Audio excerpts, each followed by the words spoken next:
Assalamualaikum and hi everyone. Today I will present about working capital management in Huawei Technologies. Huawei was founded in 1987 in Shenzhen, China and operates in more than 170 countries. The company focuses on telecommunications, cloud services and smart devices. Because of its global operation, efficient working capital management is very important to maintain financial stability and competitiveness. Working capital means current asset minus current liabilities. If it's positive, the company has enough assets to cover short-term debt. But if negative, it may face liquidity problems. So basically, working capital management helps manage assets and liabilities to keep a balance between profitability and liquidity. The importance of working capital management is that it ensures smooth operations, help the company pay its obligation on time, maintain healthy cash flow, reduce borrowing, and improve profitability and sales growth. The objective of this study are to analyze Huawei assets and liabilities, calculate its net working capital, identify its working capital management approach and policy, and evaluate the company financial efficiency using data and theory. In conclusion, effective working capital management helps Huawei remain financially strong and competitive in the global market. Hi and Assalamualaikum. Next, I will explain about the categorization of assets and liabilities. First, let's look at the asset, and this represent what the company owns. We can divide them into non-current asset, which is long-term, and current asset, which is short-term asset. Okay, first, in asset we have property, plant and equipment, goodwill and intangible asset, right use of assets, interest in associate and joint ventures, other investment and derivative, long-term asset, deferred tax assets, contract asset, long-term asset, trade bills and receivable, long-term asset, other asset, long-term asset, inventory and other contract costs, contract asset, short-term asset, trade bills and receivable is short-term asset, other asset, short-term asset, and other investment and derivative short-term assets. Okay, next we have liabilities, which show what the company owes to others. They are also divided into long-term and short-term.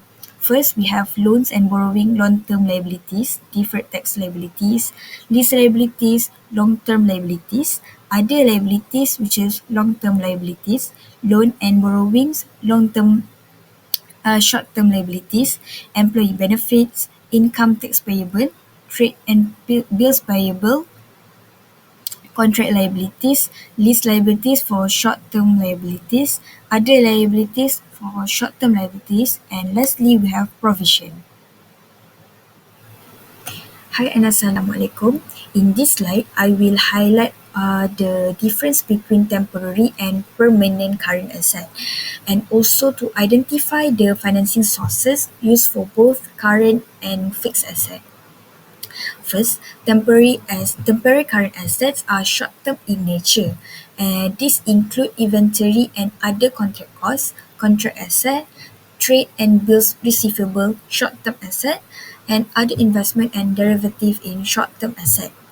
Meanwhile, permanent current assets are the minimum level of current assets that a company needs to maintain at all time.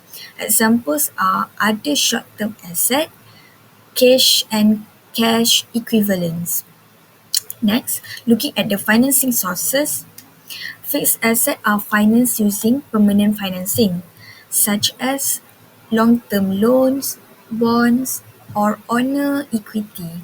This is because fixed assets are long-term investments that are not expected to be sold or consumed within a year, requiring stable, long-term funding sources like long-term loans, bonds, or own equity. Next, for current assets, for the financing sources is permanent and it also could be temporary or spontaneous financings. These assets are partly funded by long-term funds for permanent current assets and partly by short-term liabilities for temporary current assets. In this slide, I will explain how to find net working capital. Firstly, we have to calculate current asset.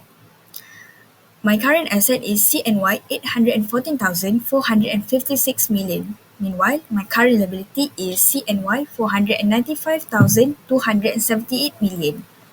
To find net working capital, we must minus between current asset and current liabilities.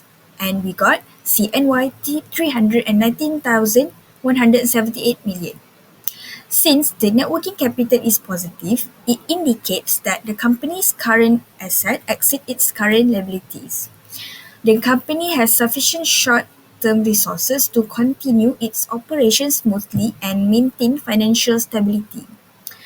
A positive net working capital also represents that the company follows an efficient working capital management approach and to ensure that it can cover operational expenses while maintaining a reasonable balance between profitability and liquidity. In 2024, Huawei adopted a hedging working capital approach as it's shown in annual report for the end year of 2024. This approach is mainly used by the company to balance between liquidity and profitability, ensuring that this does not take excessive financial risks. Huawei is headquartered in Shenzhen, China. They apply this strategy to company across its global operation managed by its financial management and treasury teams.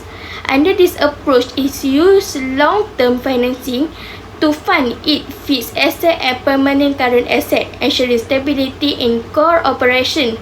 At the same time, it relies on short-term borrowing to finance temporary current asset during the peak periods of demand. This balance mix between long-term and short-term funding minimizes both liquidity risk and interest costs, which are characteristic of hedging. On Huawei Annual Report 2024, Huawei follow a moderate working capital policy which can be seen through its positive net working capital and current ratio approximately 1.64.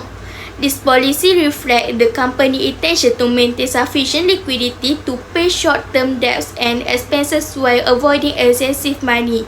That's just they are doing nothing that could not reduce profitability. The policy is implemented globally under the direction of Huawei Finance Division to ensure consistent management of resources.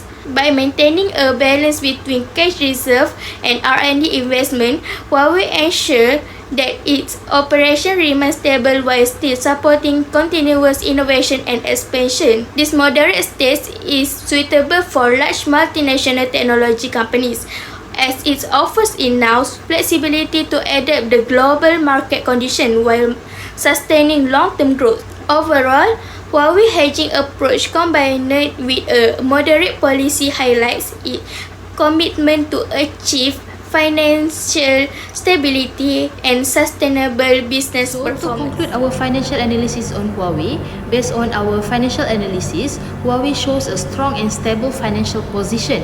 The company manages its asset and liabilities effectively, proving that it has a good liquidity and ability to meet short-term obligations. This also reflects Huawei's efficiency in using its resources to maintain smooth daily operation. In addition, Huawei applies a balanced financing approach by using both long-term and short-term sources. This helps the company remain financially stable while supporting continuous growth and innovation. Overall, Huawei demonstrates a good financial management and a solid foundation to face future challenges. This shows that Huawei is not only financially strong but also well prepared for the sustainable success in the future.